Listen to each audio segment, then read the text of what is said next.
Ayan guys. Dati kaming nagsiservice ng aircon niya guys. Then dalawa nang ipapalinis niya guys sana.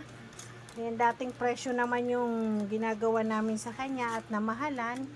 Humanap siya ng iba guys. At yan na guys. Ibinalik sa amin ang unit dahil hindi lumalamig at yun nga may leak. Tapos ayan guys, oh. Kalilinis lang yan guys. Nagpalinis siya doon sa mura. 350 yata yan guys. Oh, yan guys. Oh, di ba? Kita niyo yan? Yan. Yan lagi ko sasabi guys. Mahal man sa amin, safe naman ang unit nyo sa amin at talagang malinis na malinis guys. Anong sabi ng para atras yan? Oh, sige na. Okay guys, yan ang kaibahan ng mura at mahal guys, ha? Mura at mahal na paglilinis ng AC unit. Okay ba guys? Tanggal natin. Yan na muna for today.